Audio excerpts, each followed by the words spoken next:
on Friday Night Football. It's Leicester against Newcastle, and with just 4 weeks to go in the Premier League, the informed Foxes can make it 5 wins in a row tonight. They're rejuvenated under Brendan Rodgers and in the fight for a place in Europe. Newcastle aren't safe from the drop. Just 1 win in the last 5, no wins away in 8. With 2 tough home games remaining, Rafa will want points from the last 3 away games. Live from the King Power Stadium, it's Leicester against Newcastle, and it's even better in Ultra HD. Sky Q customers, you can press the red button now to watch live in Ultra HD and enjoy up to 4 times the detail of HD.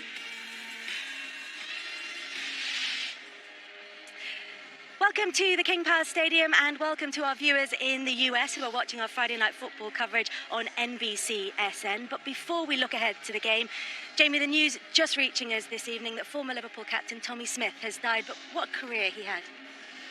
Yes, an amazing man and player, the Anfield Iron, as he was christened by Bill Shankly, and the word legend is used a lot in football, certainly at Liverpool Football Club, and when you think of that word legend, it's Tommy Smith.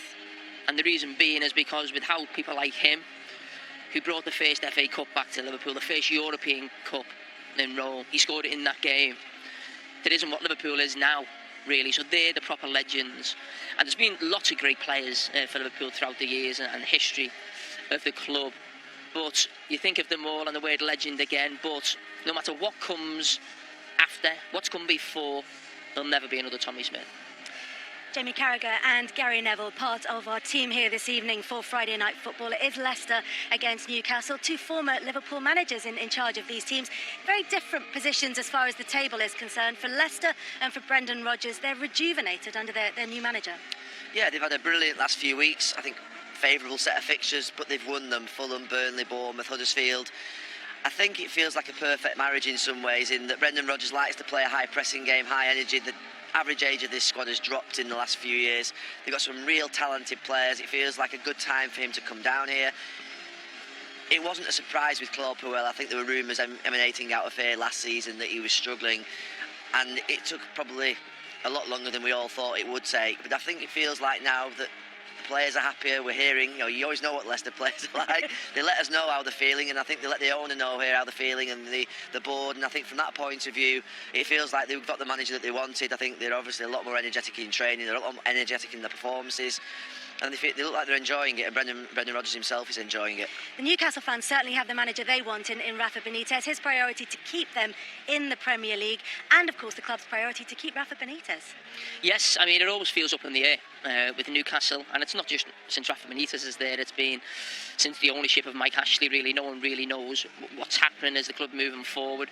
They just seem happy to stay where they are, really, and Rafa Benitez doesn't want Newcastle to just stay where they are, where you're getting to this stage of a season and there's still not guaranteed safety.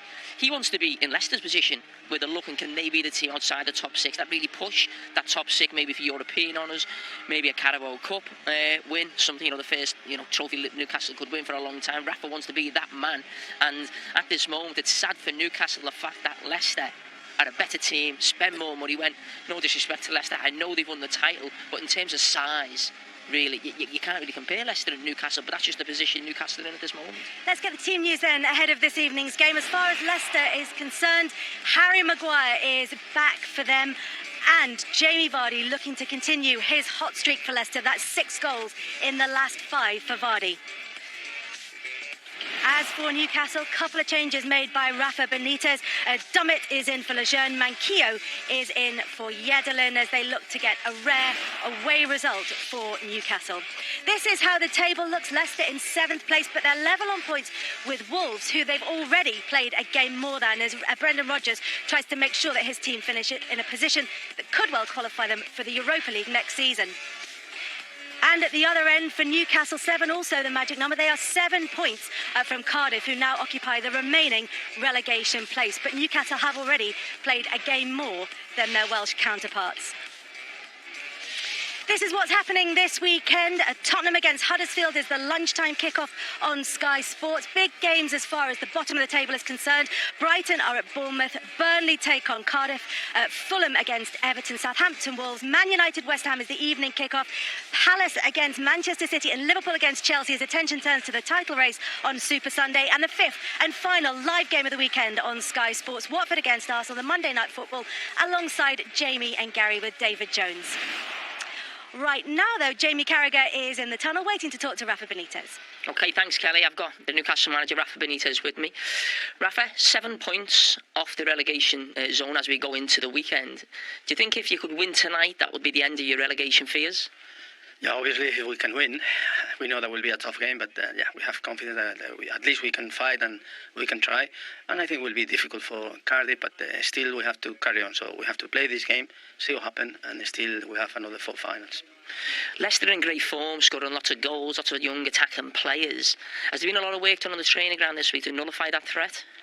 Yeah, obviously, you know that we try to work really hard with the tools that we have, and then we were trying to manage a little bit the runs of Vardy or Gray, the ability that they have, the pace that they have, Maddison between the lines, all these things, but they have too many things, so we have to keep working hard today because we were working hard during the week. OK. Almiron's come in and he's made an impact, certainly games that I've seen, but he hasn't yet scored his first goal. How encouraged have you been by his performances and hoping, obviously, goals will come? I'm not really worried about him scoring goals. Hopefully, it will be much better. But this giving us something different because he's running behind defenders. His work rate is really good. He has the pace. He has the stamina. So he's giving us something that we didn't have before. So we are pleased with him. And if he starts today scoring goals, I will be happier. I know lots of people have tried to ask you about the contract and you never answered that, so I might have a little go. I want to ask you about the contract, but how difficult is it to prepare for next season if you haven't committed your future to the club?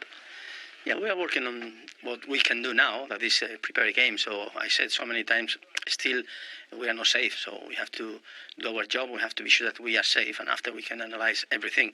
So that is the main thing. As a professional and with some experience, I try to manage the players that we have, try to bring the best from them, and we are doing well. But you cannot prepare too much in advance. We are talking about the precision in China, things like that. But the reality is that we have to stay in the Premier League. That is the priority. Well, Rafa, being an ex-Liverpool manager, I'm sure you've heard the news that broke an hour or so ago. You know, the sad news about Tommy Smith. Would you like to pay tribute to Tommy? Yeah, for sure. They told me before, so sad news, and my condolences to the family. So I wish them all the best now. OK. Good luck tonight, Rafa. Thank you. OK. Well, fitting that Rafa Benitez would want to pay tribute to Tommy Smith, who died earlier on today. As far as tonight's game is concerned, that's what he's going to be focused on, Gary. Because of the position that they're in the table, they look relatively comfortable, but those wins have got to come in the away games. They have to. I think their away record is terrible, but I think they're they've got enough points on the board just to feel comfortable. I think that it'll be a big ask for obviously Cardiff to catch them. 7 points is a big lead at this stage of the season. They do need a couple more, but I think they'll get them. Obviously, points towards their home games that are tough that are left, but I have to say that when I watch Newcastle, very pragmatic in the way in which they play. They'll make it difficult for this team tonight. This sort of young forward line that Leicester have got. Vardy obviously isn't young, but he does like spacing behind. When you play against the Rafa Benitez team, you don't get spacing behind. He'll drop deep, he'll make sure that it's a packed defence, and Jamie Vardy will have to find a different way to play, maybe on the shoulder, maybe a bit more patient. Certainly don't become impatient and start dropping deep. And they'll ask a lot of questions in that sense, and they'll try and nick a goal on the counter-attack or through a set piece, and we've seen that from Newcastle over the last few years. You know, Rafa Benitez is working with the tools that he has. Jamie mentioned before about the fact that he'd love to be in position that Leicester's in, but they're not Newcastle at this moment.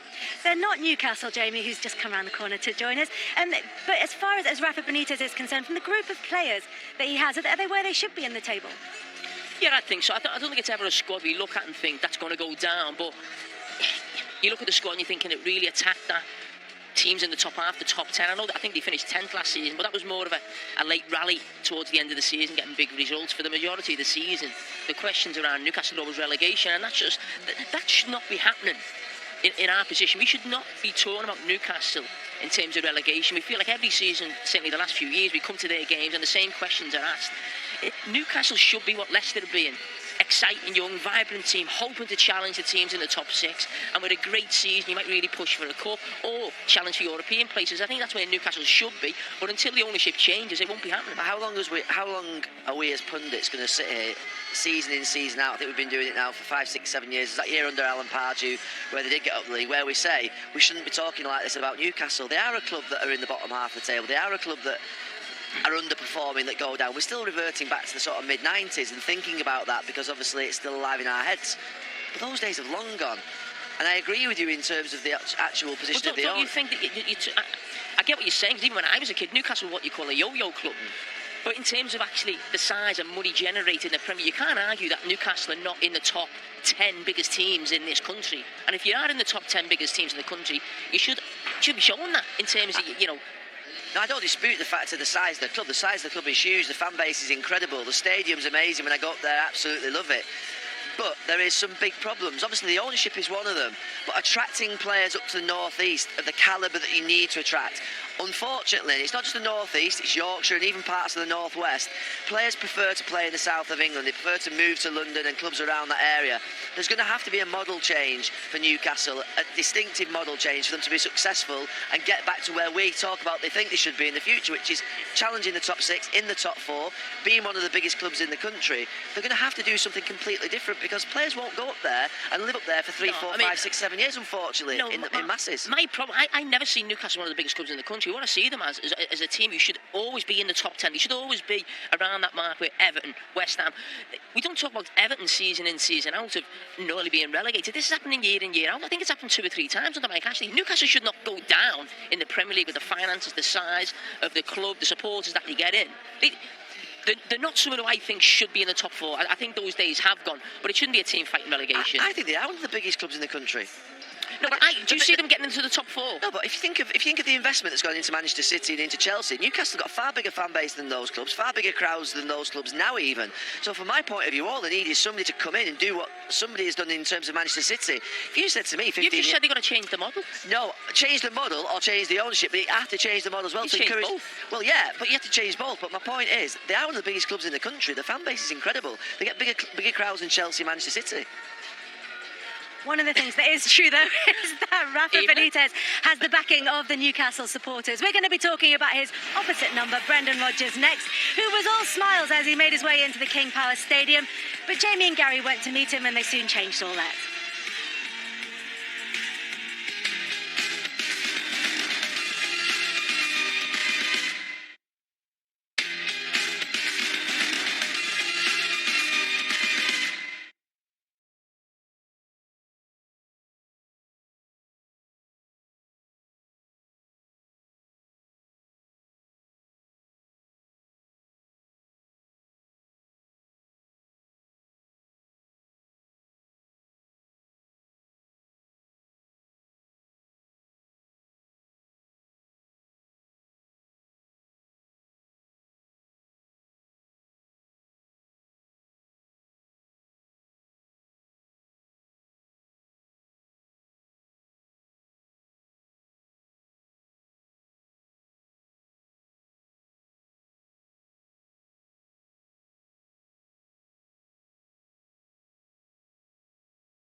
Manchester City scores in style.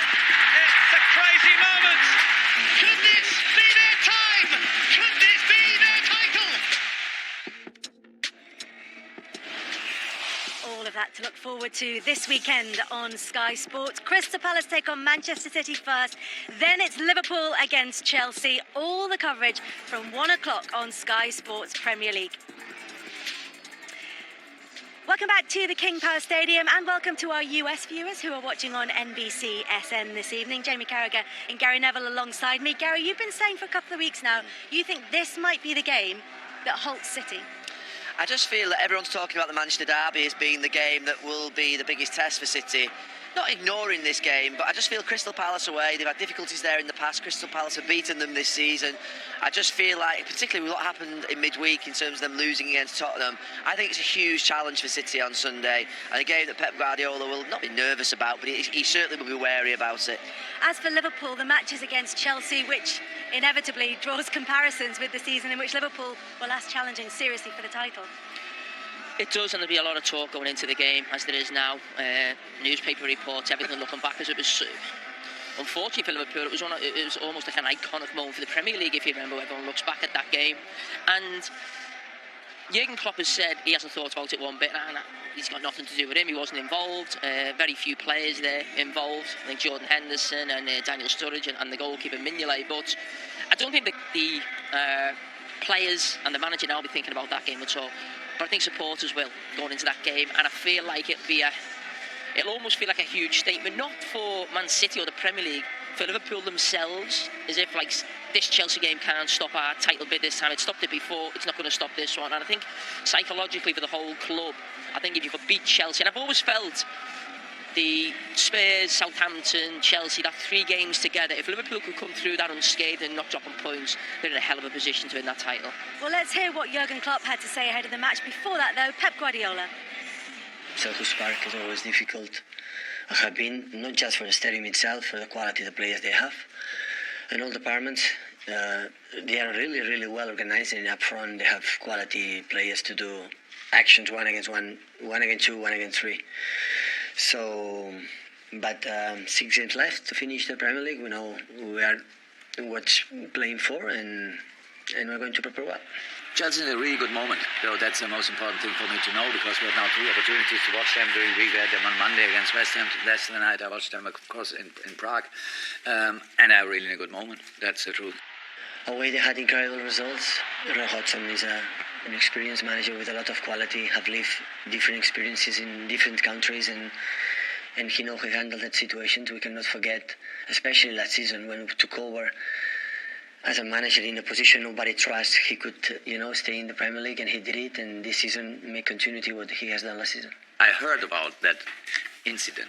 I can tell all the fans out there, ignore it. It's nothing to do with us. It's a completely new story. Only the colours and the names of the teams are the same pretty much. So, and that's, it's all good. And I'm completely positive about the game. We are not in the process to think about it in next game in terms of Tottenham Champions League Premier League. So it's at the end of the season. Every game is a final, and we're going to play with the team we believe is the best to face them. The equaliser against Tottenham was for me the best moment for a long, long time in the stadium. We feel as one group in the moment, 100% as one group, together with the supporters. Really, that's 100% the truth. And to really feel this, you're not only not walk alone, you are never alone in these situations. And we want to do it for all of us. That's how it is. We try with all we have in a very positive way. We try to keep this dream alive. That's how it is. Well, Gary, you know as well as anyone that normally at this stage of a title race we'd be talking about mind games. We certainly wouldn't have done it a few seasons ago. This time around, they might still be there, but it's very different. It's very different. I have to say, we're witnessing 2 brilliant managerial performances on and off the pitch. Jurgen Klopp's changes against Southampton weeks ago today were absolutely fantastic. His press conference there is fantastic. It's brilliant. It's positive. He doesn't give his players any negative vibe whatsoever. I think that's absolutely critical. Same with Pep Guardiola. We are witnessing an amazing title race. The 2 teams play the right way, the managers perform the right way, and I have to say, from our point of view, watching it, it is brilliant to watch, even though painful slightly for me. I have to say that both teams are carrying themselves brilliantly. For Pep Guardiola, he wants to create history, and I have to say, the way in which Liverpool have performed this season, this will be a far bigger achievement this year to win the league than last year. As incredible as what City did last year, to win the league this year back-to-back, do it a second time against the Liverpool team performing like they are would be incredible, and for Liverpool to beat this City team would be astonishing as well. So I think fair play to them both. It's a great month still to come of football, and to be fair, I'm looking forward to something, because I do think there could be a twist. From both sides, is this a title that means more than just one trophy, do you think? I think for Man City it will do, the situation they're in, going for the quadruple and sort of this era of domination, if you like. I think if they win the title, that's 4 in 8 years, so not a bad record considering the competition in the Premier League. I think for Liverpool, it's just about the league now. And you'd sort of worry about next season, year after. It's the league now. Get that done, and then you can think about years ahead and different things. Now, there's no doubt Jurgen Klopp will be planning. I understand all that, but I think for everyone connected with Liverpool Football Club, it's all about the league. Yes, they've still got the European Cup there also, and that's a big thing. People are talking about a quadruple for City. Liverpool could win a double, and the biggest double you can win. So they're in a great position also. But I think City will be thinking bigger and more long term for Liverpool, only because Liverpool have gone so long without obviously the Premier League title. Well, that's all to come on Sunday here at the King Power Stadium. The Leicester players are out on the pitch ahead of their match against Newcastle, and they're in fine form with 4 wins in their last 4. Leicester City under new management. It's a smash and grab from Leicester City. It's the perfect start for Leicester. Trust him to give Brendan Rodgers a winning start at the King Power. Vardy, 100 Leicester goals for Jamie Vardy. He goes level with Gary Lineker. Tielemans to score. Fabulous strike. That is just brilliant from James Maddison. Absolutely wonderful. Well, they're on a fine run of form, masterminded by their new manager, Brendan Rodgers. Jamie and Gary went to meet him to find out just what changes he's made at Leicester. Brendan, you left a huge football club in Celtic, and there was probably eyebrows raised at the timing of it. What was the biggest factor in moving at that time? I think, Jamie, it was one where, like you say, I supported Celtic as a boy, so I know how huge it is as a club and the institution that it is. I felt that after nearly 3 years there and what we had achieved, and that the opportunity to come back to the Premier League, to a club that has ambition, and coming into a league that is the most competitive league in the world. And it was a very, very tough decision, because Celtic is an incredible club, and the bond that we had is, the players were amazing to work with every single day from the first day I went in. The supporters, they gave me absolutely everything, and the board. So it was a real togetherness that we had. But sometimes in your career, you have to take that decision away, and you have to look at the challenge and personal goals in terms of what it is you want to achieve. And I felt that I'd probably done everything, having done the treble twice and everything that we'd done. That maybe the next challenge for me was come back to the Premier League and see if it could, help Leicester, climb the table, and that was the biggest reason. You've had a great start here, and you've had many coaching roles. But can you give us some ideas on what you do to have an immediate impact like you have? What have you changed? What have you looked to do in terms of the first few weeks in the job? The start point is always the players, Gary, and it's one where I've always looked from the outside, and when I looked in at Leicester, there's a really, really talented group of players. For me, young players that are hungry, not just good players, but like I say, hungry players with a good mix. So for me, the profile of the types of teams I like to have. So they get good speed, good technique, there's creativity there, and there's a bit of unpredictability within it. And for me, when I looked at it, it was just a case of maybe trying to come in, giving them clarity in their role. So from day one, this is how we were going to play. And then just work on it on the training field and try and keep it as simple as we could, really. Are they better than you thought? I think there's players that, what it's like certainly when you're a manager, you look at players from the outside and you look at the profile and you see them play. But then when you actually come in to work with them, it's always nice. And I always have found that in all the clubs I've been at, you get a nice surprise with players in terms of personality, but also in terms of how good they are and the quality that they have. And I've found that here with a number of the players. I've looked at the games of late that you've won and the way you've sort of set up. Is it right for me, from what I've been looking to say, it's a little bit reminiscent of Man City in the positions that you've had Tielemans and Maddison in? It seems very similar to sort of David Silva and De Bruyne positions. Would that be right from what I've seen? I think we trace back to all my teams, Jamie. It's nothing new, really. I've always played with that sort of single pivot. Normally, and back at Swansea, it was Leon Britton, and obviously when I went to Liverpool, we transferred Stevie into that sort of position with two advanced attacking players in front of them. So the two boys actually are probably two number 10s, James and Yuri, but they both have they got that ability to press the game and be up there, and the job is to create goals and score goals, and they've done that in the early period. So it's similar to that and how we'd want to work. What is the expectation for the rest of this season? How would you what would you see success as? I think Gary coming in, it was just to build a base going into the summer. Of course, we've won the games and played reasonably well in the games. So obviously, of course, that takes the expectation up that wee bit more. But I think it's just to go into each game, trying to bed in the concepts of how we want to work, give the players that structure to go and play with confidence, and then just see where it takes us. And then coming the end of the season, we'll deserve to finish where we do, and then we'll go away, we'll get a good period to work in pre-season, and then hopefully go and push on again next year. What work have you done with Jamie Vardy specifically around teams that do play deeper? He obviously always has enjoyed to play on a counter-attack or work defences, push up the pitch. Have you done any work with him specifically in terms of how to change his game or adapting around a tight defensive, where the defence is deep and around their own box? Yeah, it was something we touched on with him, Gary, because what I'd said to the team and the players, all of them, was that, listen, we need to improve, and if we have to improve, our game needs to improve. So that means, even the best teams will be good on counter-attack, but they'll also be good in possession. So that's something that we want to get to. I think with Jamie, we've done work with him when it's in that situation that he plays offside more. So that won't restart positions in behind the centre halves. Because in the build-up, some strikers, you can get frustrated, can't they, that they're not touching the ball. But you're not going to get it at times. But you've got to be ready for the cross. So we've done work with him, just playing in an offside position. And it's difficult then for centre halves, because then they're always looking, and then the ball comes in, hopefully you're arriving in the box to score. So just understanding the type of game, that everything isn't counter-attack. It can be playing against that deeper block, of which that link-up and the combinations might not be on. But when it gets in the box, you can be there. But he's been a joy to work with, I have to say. What's really, really surprised me, again, that one where you come in from the outside, he is a really, really bright footballer. You think of what Louis was whenever we were there, Cara, the engine never switched off. He's in the game so much because he's always thinking. He's such an intelligent footballer. Because I always think that you cannot play at the top level.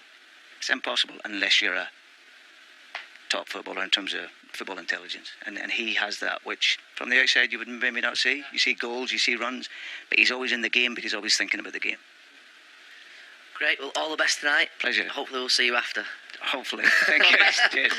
Cheers, guys. All the best. Well done. Thank you. Thanks. Very relaxed, Brendan Rodgers there, because he does seem to have the side back in their groove. From what he was saying and from what you've seen, what difference does it make for you? I think, it was a huge thing, a huge wrench for him to leave Celtic, but I think it was a case of time. He felt as well this job was maybe the best job that he could get in the Premier League, in terms of obviously the top 6 jobs are very difficult to get, and Leicester, such a talented group of players, feel like they're on the up. Obviously they've had recent success, and he feels like, to me, as I said before, a perfect marriage. And the way in which he's working with them, I think they wanted maybe that next development in these players in terms of how they were playing.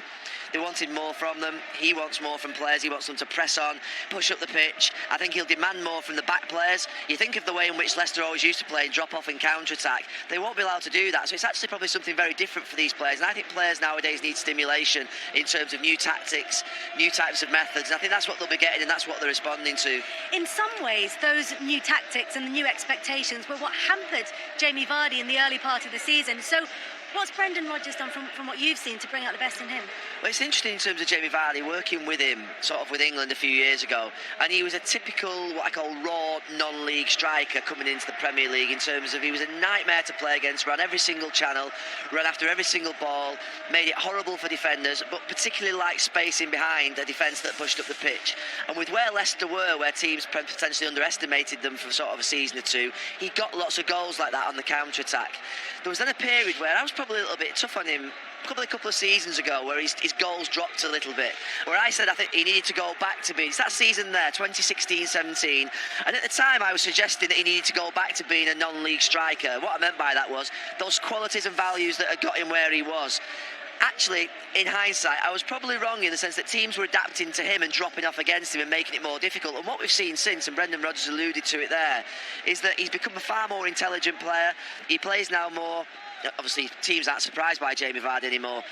they will drop off, they will not give him space in behind. So he's had to adapt and change. It was interesting to see what Brendan talked to us about there in terms of he wants him to play in behind the defence. Even if the defence is on the edge of the box like Newcastle might be tonight dropping off, stand 3 or 4 yards behind them and be patient and just see what happens. And actually, I was used to be unnerved when I had strikers over my shoulder thinking, where are they? It makes you drop a little bit deeper and not know where they are. So I think that's clever. I think working with him, and I think that maybe that Brendan Rodgers is good for Jamie Vardy at this stage in his career as well, just to take him on that next level. He also has such talented creative players behind them. One of them, of course, being James Maddison, who's having a fantastic season for Leicester pre and post Brendan Rodgers' arrival. Here he is with Jeff Shreves. James, nice shot of you celebrating one of your goals early in the season, but of course it's been the free kicks that have really caught the attention. It's been 5 years since anybody got 4 in the Premier League in a season.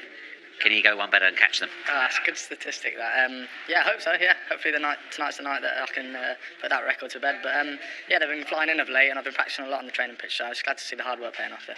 As well as your individual efforts, tell us about your link-up play and how you found it, particularly with the likes of Vardy, Tielemans, Gray. There's a real good balance to the team at the minute, to be honest. Obviously, Jamie Vardy's in red-hot form, as you've seen of late, and like you said, the balance in midfield with me, Wilfred Ndidi and Youri Tielemans has been really good, so it's promising signs, and hopefully we can showcase that tonight. I know you're ultra-critical of yourself, but how would you assess your first season in the Premier League? It's gone all right, yeah. It's gone okay. I've fully enjoyed it. It's been an experience that I'll never forget. My first year in the Premier League, and I've learned so much and come so far, yet I've still got a long way to go. So I'll stay grounded and keep working hard and try and be the best player I can be. Yeah. All the best for tonight. Thank you, Jeff. Well, Friday Night Football means that James Maddison has a Saturday off this week, and he's going to join the Soccer AM guys at 10 o'clock on Sky Sports Premier League. So you can see him there. He said that it's going to be a memorable first season in the Premier League for him. It's been memorable for other people as well, for his performances. Yeah, I remember that first Friday Night Football the season at Old Trafford. He came to speak to us after the game, so confident. And you see about his interview there, so many times you see players come to do these interviews before the game and look quite anxious, like they don't want to be there. He looks like he is enjoying it. And I mentioned Eden Hazard the other night, like they play football like it should be played as a kid, where it's just really enjoyable. It's an amazing first season. When you think of the chances that he's creating, he picks up those pockets, which, to be fair, you think about Brendan Rodgers and how he likes to play the game in terms of getting those players into those spaces. Obviously been very good at free kicks, assists, and you have to say that his impact here at Leicester has been brilliant. And you think of the likes of Vardy as a striker and how he's trying to change his game. This could be perfect at this stage in his career, that he's got someone very close to him that can slip those passes through, that can beat a man and find him. And I've been delighted with him this season in terms of watching, but I felt good about him on the first day of the season in the interview. You learn a lot from speaking to somebody. I think they give you that good feeling. Well, we can get more on James Maddison and the rest of the Leicester team. Jamie Carragher has made his way up to the gantry. Jamie, what have you noticed in terms of changes to Leicester?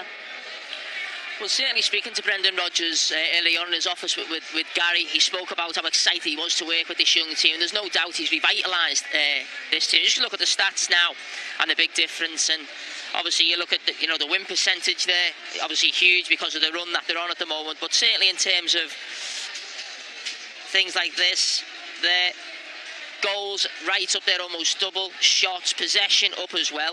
And we just look at some of the clips, and I mentioned in the interview that the role of Maddison and Tielemans here and the positions that they take up, I mean, just stop that there. He said they're almost playing like 2 number 10s, really. I mentioned Kevin De Bruyne and David Silva, how they play for Man City, and you see how high they are up the pitch there. This is in the away game against Watford. This was Brendan Rodgers' first game.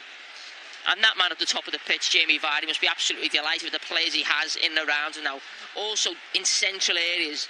That again is Maddison. What a pass to put Vardy in, reminiscent how in that title-winning season when he kept making runs through, predominantly from the left side here. But I mean, what a touch from Maddison. And you have to reiterate Gary's comments there about how confident Maddison was when he first come on the scene that Friday Night Football. I was so impressed with him there. And he seemed to have a little dip in the middle of the season. Claude Puel was bringing him off the pitch. Now he looks central to Brendan Rodgers' plans, along with Tielemans. And as Maddison tweeted, I think, a few days ago, get him signed up, Tielemans. And I think in the summer, that's one of the biggest jobs Brendan Rodgers has to do. More from Jamie a bit later with kick-off fast approaching, but that relationship with Tielemans as well, who's a player who's attracted a lot of attention and a lot of speculation. Yeah, and he said sign him up, and I think that's something that Leicester will be desperately trying to do. The problem they've got is a little bit like Everton with Andre Gomes, almost putting them in the shop window, and then all of a sudden other clubs start to contact them and you start to think about whether you can keep them. But once you've become happy at a club and once you've got a settled system, and with Brendan Rodgers coming in and playing those two Tielemans and Maddison in what would be really good positions where they want to play, they should have a good chance of keeping him, because once you're in the box seat here and you've got him, it takes a lot for a player, I think, to move away from someone where they're settled. And I'm looking forward to seeing them tonight. I'm looking forward to seeing Demarai Gray on the left-hand side with Vardy and Barnes. I think it's a real exciting front five. And you think about where Leicester were a few years ago, it's a team that was just starting to age a little bit, and now it looks so exciting. Just out of nowhere, they've just transitioned into a team that everybody will want to watch. Well, Leicester might well be a team that everyone wants to watch. Their opposition, though, will be aiming to stop them this evening. We'll focus on Newcastle United next.